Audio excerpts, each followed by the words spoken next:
அடுத்த கொஷின் பாருங்க.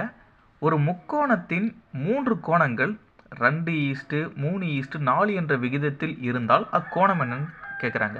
இப்போது முக்கோணத்துக்கு டிகிரியில் ஆப்ஷன் கொடுத்துருக்காங்களா? மொத்தம் முக்கோணத்துக்கு எத்தனை டிகிரி நம்ம தெரிஞ்சிருக்கணும். இப்போது ஒரு லைன் இருக்குது, அந்த லைனுக்கு மேலே இப்படி ட்ரையாங்கிள் ஒன்று இருக்கா? ஸோ இந்த 180 டிகிரிலையும் இந்த முக்கோணம் பரவி இருக்குது. ஸோ ட்ரையாங்கிள் வந்து 180 டிகிரி. ஓகேவா? இப்போ ஆப்ஷனில் 180 டிகிரி சாட்டிஸ்ஃபை பண்ணுற ஆப்ஷன் எதுன்னு பார்ப்போமா? ஃபர்ஸ்ட் ஆப்ஷன் எடுத்துப்போம். 20, 30, 40, 0, 7, 9, 90 தான் வருது. இது 90 டிகிரி ஃபார்மேட்டில் வராது. ஸோ ஏ ஆப்ஷன் கிடையாது. அடுத்து பி பார்ப்போம்.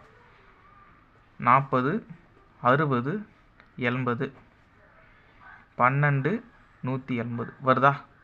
180 டிகிரி இது சாட்டிஸ்ஃபை பண்ணுது. இப்போது அவங்க கொடுத்துருக்க கண்டிஷன் என்ன? 2:3:4 அந்த ஃபார்மேட்டில் அந்த ட்ரையாங்கிள் இருக்கான். இப்போது இந்த டிகிரிஸை நம்ம அந்த ஃபார்மேட்டில் எழுதி பண்ணி பார்ப்போமா?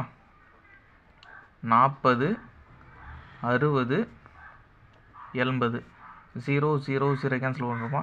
அதுக்கப்புறம் இதை 2ஆல் வகுத்தா 2, 3, 4, 2:3:4. அப்போது ஆப்ஷன் பி சாட்டிஸ்ஃபை பண்ணுது. இதுதான் இதோட ஆன்சர்.